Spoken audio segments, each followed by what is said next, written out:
beribadah kepada Tuhan. Mari kita menyanyikan pujian kita, Yesus kau sungguh baik.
Kami berkati ibadah kami ini berjalan dengan baik.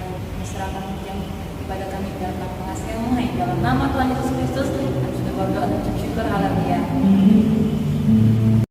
Kita akan memuji nama Tuhan bersama-sama. Mari kita katakan masuk gerbangnya bersyukur.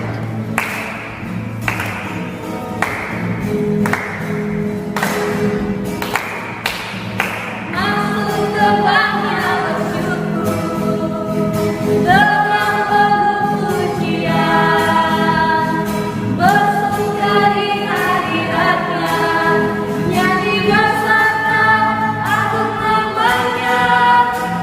Puji hati tak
Kita berdoa.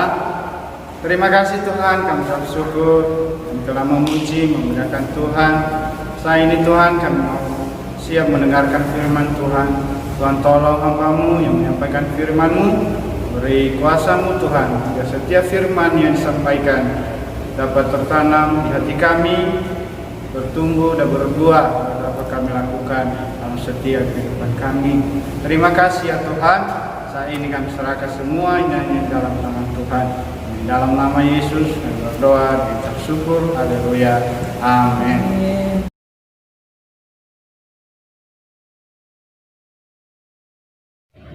Shalom adik-adik sekolah minggu kelas tunas remaja dan pelajar. Puji Tuhan, hari ini kita bisa kembali beribadah bersama-sama.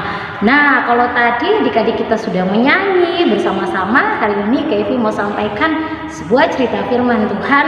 Setelah Tuhan Yesus mati, lalu Tuhan Yesus bangkit, apa yang Tuhan Yesus lakukan sebelum akhirnya Tuhan Yesus naik ke surga. Kita baca dulu bersama-sama dalam Yohanes pasal 20 ayatnya yang ke-19 sampai ayatnya yang ke-23. Yesus menampakkan diri kepada murid-muridnya. Ketika hari sudah malam pada hari pertama minggu itu, berkumpullah murid-murid Yesus di satu tempat dengan pintu-pintu yang terkunci karena mereka takut kepada orang-orang Yahudi. Pada waktu itu datanglah Yesus dan berdiri di tengah-tengah mereka dan berkata, "Damai sejahtera bagi kamu." Dan sesudah berkata demikian, ia menunjukkan tangannya dan lambungnya pada mereka. Murid-murid itu bersuka cita ketika mereka melihat Tuhan.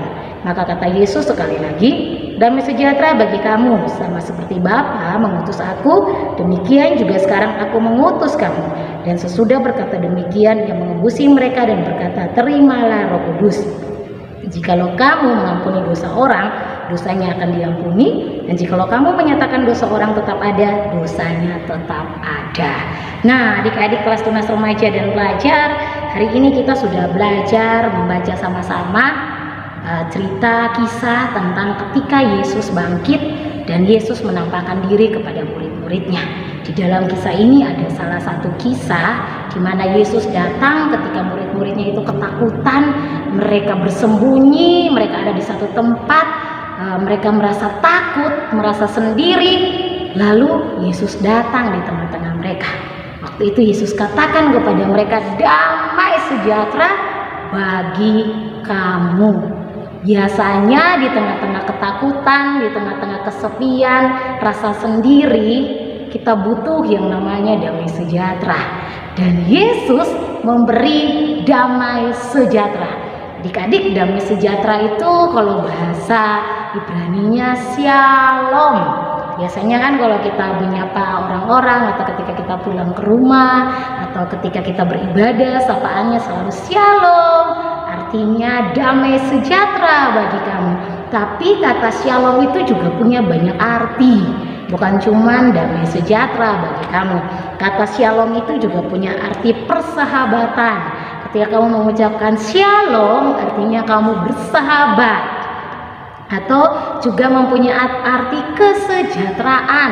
Ketika kamu mengucapkan shalom, berarti kamu memberkati mereka dengan kesejahteraan atau dengan sukacita bagi orang lain. Atau juga mempunyai arti keamanan. Jadi kata damai sejahtera atau shalom itu punya makna yang sangat banyak. Lalu satu lagi punya makna yaitu keselamatan. Jadi kalau kamu katakan shalom, berarti kamu sedang mengatakan selamat atau keselamatan bagi kamu, damai sejahtera bagi kamu, kemakmuran bagi kamu, berkat bagi kamu, dan sukacita bagi kamu. Dan waktu Tuhan Yesus datang ketika murid-murid begitu ketakutan kehilangan Tuhan Yesus, mereka lihat Tuhan Yesus disiksa, Yesus mati, dan yang paling lalu sangat takut bersembunyi. Dan ketika mereka di dalam situasi yang paling menakutkan itu, Yesus katakan, "Shalom, damai sejahtera bagi kamu, sukacita melimpah bagi kamu." Karena itu, adik-adik, percayalah satu hal bahwa Yesus pemberi damai sejahtera bagi kita semua. Amin. Yesus itu damai sejahtera. ketika dia hadir di tengah-tengah kita, dia bawa damai di dalam hidup kita, dia menghilangkan rasa takut, dia menghilangkan kegelisahan, dia menawarkan satu sukacita, satu damai yang melimpah-limpah dalam hidupnya bagi kita semua. Dan harapannya kamu pun dapat membagikan shalom itu kepada orang-orang yang kamu temui, kepada keluargamu di rumah, kepada teman-temanmu, kepada tetanggamu. Bagikan damai sejahtera itu. Itulah yang Tuhan Yesus inginkan ketika Yesus bangkit, ketika dia menampakkan diri kepada murid-murid. Tuhan Yesus mau murid-murid penuh dengan damai sejahtera, biar mereka juga dapat menyalurkan damai sejahtera atau sukacita itu, bahwa Yesus bukan cuma mati, tapi Yesus kita bangkit. Itu yang membuat kita harusnya lebih semangat dan sukacita. Nah, yang pertama ingat ya, sampaikan damai sejahtera kepada orang-orang di sekitar kita, bahwa Yesus yang kita sembah itu gak cuma mati, tapi dia bangkit. Yang kedua adalah, adik-adik, yang mau kita belajar dari ayat ini adalah ketika Yesus datang dan mengatakan damai sejahtera, Yesus pun memberikan mereka satu tugas. Kata Yesus sekali lagi, damai sejahtera bagi kamu, sama seperti Bapa mengutus aku, demikian juga sekarang aku mengutus kamu. Yesus memberi tugas. Dia mengutus murid-muridnya untuk pergi ke seluruh dunia untuk menyampaikan atau menceritakan tentang kebangkitan Tuhan Yesus, bahwa Yesus bangkit dan mengalahkan maut. Adik-adik, tugas itu bukan cuma tugasnya murid-murid Tuhan Yesus pada saat itu. Tugas itu adalah tugas kamu, tugas Kak Evi, dan tugas semua orang percaya, bahwa kita harus memberitakan tentang kebangkitan Tuhan Yesus kepada seluruh orang yang belum mengenal tentang Yesus. Karena hanya Yesus satu-satunya jalan untuk menuju kepada keselamatan. Kak harap adik-adik kelas tunas remaja dan pelajar untuk mengingat ini baik-baik, bahwa tugas kita adalah menjadi saksi. Menjadi saksi itu dapat kamu lakukan dengan dua cara. Yang pertama lewat hidupmu, ketika kamu menjadi anak yang belajar dengan baik di sekolah, ketika kamu punya teman-teman yang kamu dapat mendukung mereka, ketika kamu jadi pembawa pengaruh yang positif buat teman-temanmu, itu kamu sudah jadi saksi. Ketika kamu di rumah, kamu jadi berkat buat mama dan papa, itu namanya kamu sudah jadi saksi. Itu namanya kamu jadi berkat buat keluargamu. Nah, dan menjadi saksi itu juga dapat kamu lakukan dengan menceritakan tentang Yesus. Kamu bisa beritahu ke orang-orang, ke mama, ke papa, ke teman-teman, bahwa Tuhan Yesus sudah mati bagi setiap kita. Jadi jangan pikir menjadi saksi hanya tugas Kak Evi atau kakak-kakak yang lain. Itu bukan tugas aku. Bukan. Menjadi saksi adalah tugas setiap orang percaya, termasuk kamu dan juga Kak Evi. Dengan demikian kita dapat menceritakan tentang Yesus kepada setiap orang yang belum mengenal Yesus. Dan Tuhan memberikan janji bahwa Tuhan akan memberikan Roh Kudus kepada kita. Roh Kudus yang akan memampukan kita untuk bersaksi tentang Yesus, menceritakan tentang Yesus kepada setiap orang. Kevi harap adik-adik sekolah minggu ingat dua hal ini ya. Kebangkitan Tuhan Yesus itu membawa damai sejahtera bagi kita dan memberi kita satu visi atau satu tugas untuk memberitakan tentang Yesus kepada setiap orang. Karena itu, sebagai anak-anak Tuhan Yesus, ayo semangat terus menjadi saksi. Tuhan Yesus memberkati. Shalom.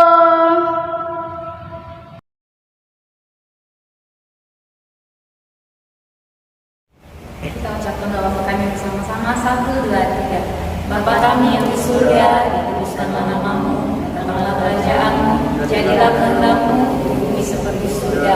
Berikanlah kami pada hari ini makan kami yang secukupnya, dan ampunilah kami kesalahan kami, seperti kami juga mengampuni orang yang bersalah kepada kami.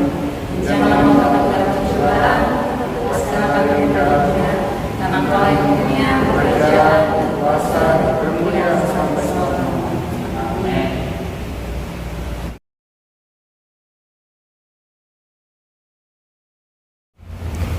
Baik adik-adik kelas 6 remaja dan belajar. Ibadah kita pada hari ini sudah selesai. Sampai jumpa pada ibadah kita dalam video-video berikutnya. Tuhan Yesus memberkati. Haleluya.